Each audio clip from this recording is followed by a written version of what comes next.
ഏറ്റവും വലിയ ഇല തന്നെ നോക്കിയെടുക്കുന്നുണ്ട്. ഇതിലും ഭേദം മറ്റേതായിരുന്നു. അതെ, ഈ ചെറിയ ഇല കൊടുത്ത് വീണ്ടും ചെറിയ ഇല വാങ്ങിയ സംഭവം നടന്നത് എവിടെയാണെന്ന് അറിയണ്ടേ? നമ്മുടെ ചങ്ങനാശ്ശേരി NSS ഓഡിറ്റോറിയത്തിൽ വെച്ച് ഇന്നൊരു കല്യാണം നടന്നു. അവിടെ പങ്കെടുത്തതിൻ്റെ കാഴ്ചകളാണ് ഇനി നിങ്ങൾ കാണാൻ പോകുന്നത്. ആദ്യമേ തന്നെ നമ്മുടെ വെൽക്കം ഡ്രിങ്കായിട്ട് കുറേയേറെ ജ്യൂസുകൾ ലൈവായിട്ട് അടിക്കുന്നുണ്ടായിരുന്നു. അതിൻ്റെ കൂട്ടത്തിൽ കഴിക്കാനായി കുഞ്ഞു കുഞ്ഞു പരിപ്പ് വടകളും മുട്ടായിയും അങ്ങനെയുള്ള ഐറ്റംസൊക്കെ ഉണ്ടായിരുന്നു. വളരെയേറെ ഒരുക്കങ്ങൾ ഈ കല്യാണ സ്ഥലത്ത് തയ്യാറാക്കി വെച്ചിട്ടുണ്ടായിരുന്നു. വളരെയധികം ആളുകൾ പങ്കെടുത്തൊരു കല്യാണം കൂടിയായിരുന്നു ഇത്. ധാരാളം ആളുകൾ ഉണ്ടായിരുന്നത് കൊണ്ട് തന്നെ നമ്മൾ കുറച്ച് ദൂരെ നിന്നാണ് കല്യാണം കണ്ടത്. പക്ഷേ സദ്യ നടക്കുന്ന സ്ഥലത്ത് നമ്മൾ അടുത്ത് തന്നെ ഉണ്ടാകും. ഒത്തിരി ആളുകൾ ഉണ്ടായിരുന്നത് കൊണ്ട് തന്നെ ആദ്യത്തെ തവണ നമുക്ക് കയറാൻ കഴിഞ്ഞില്ല. അടുത്ത തവണ എന്തായാലും കയറി. അവിടെ വെച്ചിട്ടാണ് ഈ ഇലയുടെ കൈമാറ്റം നടന്നത്. ഇല നിറയെ വിഭവങ്ങളായിരുന്നു. ഒത്തിരി വിഭവങ്ങളാണ് വിളമ്പാനായിട്ടുണ്ടായിരുന്നത്. എല്ലാത്തരം കൂട്ടാനുകളും ഉണ്ടായിരുന്നു. ഇതേ കണ്ടില്ലേ, കുറേ ആയിട്ടും വിളമ്പി തീർന്നില്ല.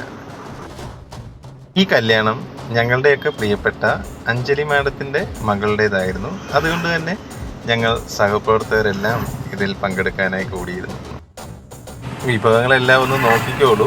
മുഴുവനായും എടുത്ത് പറഞ്ഞാൽ ഈ വീഡിയോയിൽ തീരില്ല.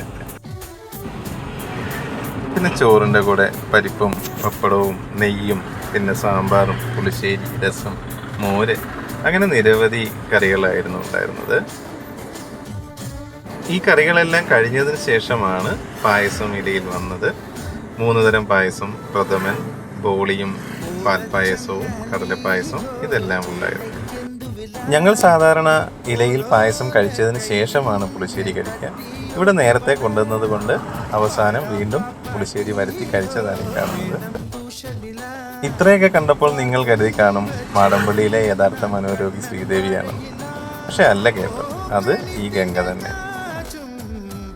ഇത്രയൊക്കെ കോലാഹലം ഇവിടെ നടന്നിട്ടും ഇതൊന്നും അറിയാതെ ഈ ഭക്ഷണം ആസ്വദിച്ച് കഴിക്കുന്ന കഴിപ്പ് കണ്ടില്ലേ? വളരെ നല്ല ഭക്ഷണം തന്നെയായിരുന്നു. വിനായക കേറ്റേഴ്സ് എന്ന് പറയുന്ന സ്ഥാപനമാണ് ഇത് നടത്തിയിരുന്നത്. ചെറിയൊരു ഗ്രൂപ്പ് ഫോട്ടോ കൂടാതെ എല്ലാവരും ഒത്തുചേർന്ന് മാഡത്തിനെ കണ്ട് കുശലാന്വേഷണം നടത്തുന്നു, ആശംസകൾ അറിയിക്കുന്നു. പിന്നെ ചെറുക്കൻ്റെയും പെണ്ണിൻ്റെയും കൂടി ഒരു ഫോട്ടോ കല്യാണത്തിന് വന്നാൽ മസ്റ്റാണല്ലോ. അതും കൂടി ആയിട്ട് ഞങ്ങൾ ഇന്നത്തെ ചടങ്ങിൽ നിന്ന് പിരിഞ്ഞു.